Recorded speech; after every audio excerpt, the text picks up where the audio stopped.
Good east positioning of the sun, everybody. The name is Blue Fang, and welcome to another episode of the Hunger Games Simulator. Last time, we did mobile game characters, to which Mamat from My Singing Monsters ended up winning. This time around, as suggested by a Kyrie Sane fan on YouTube, we are doing real-world criminals. I feel like I should make this known. I obviously do not condone any of their actions. They're criminals. They don't even deserve the documentary, and I kind of feel wrong about doing this, but at the same time, I only really feel wrong about it because it's giving them more notoriety, not because I'd feel bad about putting real people in here. These guys are criminals. They don't deserve any respect. Before we get started here, though, I will say that I am using a new recording software, so please let me know how this goes, if everything is all right, because the old one I was using is just... So, yeah, if you have any comments about that, please let me know. If it's not really a huge deal, if it's an improvement, if it's a downgrade, just let me know. I'm hoping that it's at least the same. As for who I'm rooting for, I again have to stress this, and I cannot stress this enough. I do not condone any of their actions. I do not want to root for any of these guys to win this series. But this is how the series works, so I do have to pick two. So the first person I'm going to pick is Al Capone, because I did him in a high school project, and I got a good grade from him. And the second one I'm going to do is Jack the Ripper, because he's old and no one ever caught him. Again, I have to feel like I point this out. Do not condone any of their actions. If one of my fans ends up turning into one of these people, then I'm going to be heavily disappointed. But I have more faith in you than that. Anyways, these guys don't need introductions. They've all killed people. Let's proceed. As a tribute stand on the podiums, the horn sounds. Jesse James and Richard Ramirez run away from the cornucopia. Harold Shipman grabs a jar of fishing bait while Jack the Ripper gets gear. Jeffrey Dahmer, Peter Sutcliffe, Ted Kaczynski, and Samuel Little and Al Capone all run away. Joanna Dennehy kills Robert Maudsley with a sickle. Ted Bundy gathers as much food as he can. John Wayne Gacy scares Charles Manson away from the cornucopia. Dennis Nelson, Charles Salvador, Ed Gein, and Jean-Bernard Lassalle share everything together before running. Ronald Cray, John Dillinger, the Zodiac Killer all run away. Fred West grabs a backpack, now realizing it's empty. Mary Bell rips a mace out of Pablo Escobar's hands. Day 1. Charles Manson discovers a cave. John Dillinger severely slices Jesse James with a sword. Joanna Dennehy receives clean water from an unknown sponsor. Fred West chases Mary Bell. Samuel Little tries to sleep the entire day. Harold Shipman receives an explosive from an unknown sponsor. Ronald Cray, Peter Sutcliffe, John Wayne Gacy, and Charles Salvador hunt for other tributes. Dennis Nelson discovers a cave. Pablo Escobar questions his sanity. Jeffrey Dahmer camouflages himself in the bushes. Al Capone, the Zodiac Killer, and Jack the Ripper hunt for other tributes. Ed Gein hunts for other tributes. Jean-Bernard Lassalle receives a hatchet from an unknown sponsor. Ted Kaczynski tends to Ted Bundy's wounds, and Richard Ramirez travels to higher ground. 2 cannon shots can be heard in the distance. Robert Maudsley from District 11 and Jesse James from District 12. With that being said and done, that is 22 survivors left standing and no district out of play. Oh, excuse me for a second. Alright, there we go. Moving forward, proceed. Ed Gein receives clean water from an unknown sponsor. The Zodiac Killer, Jack the Ripper, Ted Bundy, and Al Capone sleep in shifts. Jean-Bernard Lassalle sees a fire but stays hidden. Peter Sutcliffe questions his sanity. Ronald Cray dies from hypothermia.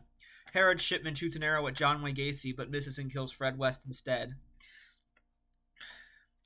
Charles Salvador destroys Ted Kaczynski's supplies while he's asleep.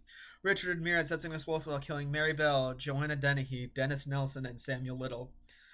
Jeffrey Dahmer sees a fire but stays hidden. Pablo Escobar and John Dillinger hold hands. Charles Manson is awoken by nightmares. Pablo Escobar, Harold Shipman, Peter Sutcliffe, and Charles Manson hunt for other tributes. Jeffrey Dahmer practices archery.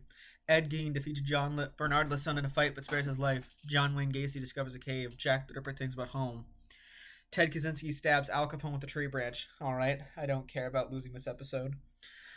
Charles Salvador sees smoke rising in the distance but decides not to investigate. The Zodiac Killer scares Ted Bundy off. John Dillinger attacks Richard Ramirez but he manages to escape. 7 cannon shots can be heard in the distance. Ronald Cray, Fred West, Mary Bell, Joanna Dennehy, Dennis Nelson, Sammy Little, and Al Capone. With that being said and done, districts 9, 10, and 12 are completely out as we are down to 1, 2, 3, 4, 5, 6, 7, 8, 9, 10, 11, 12, 13, 14, 15 survivors left standing. Top 15 survivors. Richard Ramirez receives a hatchet from an unknown sponsor. Ted Bundy, Pablo Escobar, Charles Salvador, and Harold Shipman sleep in shifts. John Dillinger quietly hums. Charles Manson, John Wayne Gacy, and John Bernard Lason sleep in shifts. Jeffrey Dahmer and Jack the Ripper run into each other and decide to truce for the night. Peter Sutcliffe begs for Ed Gein to kill him. He refuses, keeping Peter Sutcliffe alive. The Zodiac Killer cooks the food before putting his fire out, and Ted Kaczynski questions his sanity.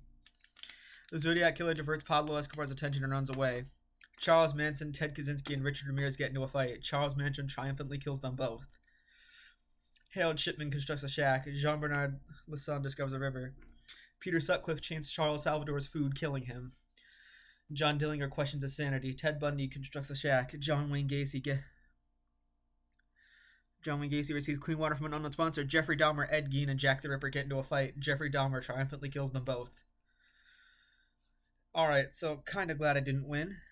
Proceed. 5 cannon shots can be heard in the distance. Ted Kaczynski from District 3. Richard Ramirez from District 7. Charles Salvador from District 11. Ed Gein from District 6. And Jack the Ripper from District 7. So with that, Districts 6, 7, 9, 10, 11, and 12 are completely out as we are down to the top 10 survivors. Let's keep going. John Wayne Gacy can visit the Zodiac Killer to snuggle with him. Jeffrey Dahmer screams for help.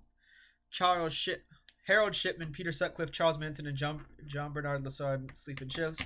Pablo Escobar accidentally detonates a landmine when trying to arm it. Ted Bundy attempts to start a fire but is unsuccessful. John Dillinger receives clean water from an unknown sponsor. The cornucopias of plenty of food supplies, weapons, and memoirs from tributes families. Charles Manson decides not to go to the feast. Peter Sutcliffe and John Wayne Gacy decide to work together to get more supplies. The Zodiac Killer decides not to go to the feast. Harold Shipman falls into a pit and dies. John Dillinger decides not to go to the feast. Jean Bernard Lason and Ted Bundy threaten a double suicide. It fails and they die. And Jeffrey Dahmer decides not to go to the feast. Day 4. 1, 2, 3, 4, 5, 6. Okay, top 6. Peter Sutcliffe receives medical supplies from an unknown sponsor. The Zodiac Killer, John Wayne Gacy, Charles Manson, and John Dillinger raid Jeffrey Dahmer's camp while he's hunting. 4 cannon shots can be heard in the distance. Pablo Escobar from District 4, Harold Shipman from District 5, Jean Bernard Lason from District 5, and Ted Bundy from District 1. So with that, Districts 5, 6, 7, 9, 10, 11, and 12 are completely out as we are down to the top 6 survivors, the top row of the cast. John Dillinger thinks about home. Charles Manson, John Wayne Gacy, and Jeffrey Dahmer cheerfully sing songs together. Peter Sutcliffe is awoken by nightmares. The Zodiac Killer attempts to start a fire but is unsuccessful. Peter Sutcliffe, the Zodiac Killer, John Dillinger, and Jeffrey Dahmer hunt for other tributes. John Wayne Gacy and Charles Manson work together for the day. No cannon shots can be heard. Jeffrey Dahmer sets up camp for the night. Peter Sutcliffe questions his sanity. John Wayne Gacy tends to John Dillinger's wounds. Charles Manson and the Zodiac Killer run into each other and decide to truce for the night. Day 6. John Dillinger and Peter Sutcliffe work together for the day. Jeffrey Dahmer unknowingly eats toxic berries. Charles Manson hunts for other tributes. The Zodiac Killer receives a hatchet from an unknown sponsor, and John Wayne Gacy goes hunting. 1 cannon shot can be heard in the distance, and it's Jeffrey Dahmer from District 3. With that, Districts 3, 5, 6, 7, 9, 10, 11, and 12 are completely out, and we are down to the top 5 survivors. John Dillinger looks at the night sky. Peter Sutcliffe forces the Zodiac Killer to kill Charles Manson or John Wayne Gacy. He decides to kill John Wayne Gacy. Peter Sutcliffe receives clean water from an unknown sponsor. Charles Manson defeats John Dillinger in a fight but spares his life, and the Zodiac Killer sees smoke rising in the distance but decides not to investigate. 1 cannon shot can be heard in the distance. John Wayne Gacy from District 1. With that, Districts 1, 3, 5, 6, 7, 9, 10, 11, and 12 are completely out, and we are down to our top 4 survivors. John Dillinger defeats Peter Sutcliffe in a fight but spares his life. The Zodiac Killer is unable to convince Charles Manson to not kill him. Charles Manson is pricked by thorns of picking berries. John Dillinger discovers a river, and Peter Sutcliffe explores the arena. 1 cannon shot can be heard in the distance. The Zodiac Killer from District 8. With that, districts 1, 3, 5, 6, 7, 9, 10, 11, and 12 are completely out, and now we're down to our top 3 survivors. John Dillinger is Awoken by Nightmares, Peter Sutcliffe questions his sanity, and Charles Manson thinks about home.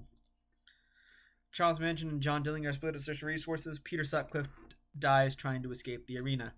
One cannon shot can be heard in the distance, and it's Peter Sutcliffe from District 8. With that, districts 1, 3, 5, 6, 7, 8, 9, 10, 11, and 12 are completely out, and we are down to the top 2 survivors. John Dillinger accidentally steps on a landmine, meaning the winner is Charles Manson from District 2.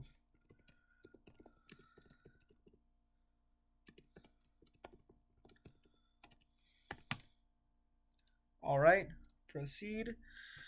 To review the placements, in 24th, Robert Maudsley. In 23rd, Jesse James. In 22nd, Ronald Cray. In 21st, Fred West. In 20th, Mary Bell. In 19th, with 1 kill, Joanna Dennehy. In 18th, Dennis Nilsson. In 17th, Samuel Little. In 16th, Al Capone. In 15th, with 1 kill, Ted Kaczynski. In 14th, with the surprising highest amount of kills here, is Richard Ramirez. In 13th, Charles Salvador. In 12th, Ed Gein. In 11th, Jack the Ripper. In 10th, Pablo Escobar. In 9th, with 1 kill, is Harold Shipman. In 8th is Jean-Bernard Lassonde. In 7th is Ted Bundy. In 6th, with 2 kills, is Jeffrey Dahmer. In 5th is John Wayne Gacy. In 4th, with 1 kill, is the Zodiac Killer. In 3rd, with 1 kill, is Peter Sutcliffe. In 2nd, with 1 kill, is John Dillinger. And the winner, with 3 kills to his name, is Charles Manson. Here, it was a bit longer than normal.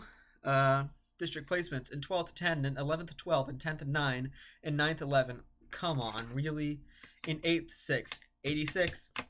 In 7th 7, in 6th 5, in 5th 3, in 4th 1, in 3rd 8, in 2nd 4, and 1st 2. There you have it, folks. It's going to conclude the Real World Criminals Hunger Games Simulator. Thank you once again to Kyrie Sanfan for the suggestion. And next time on the Hunger Games Simulator, we will be doing Cuphead characters. But until that time happens, I will say what I usually do.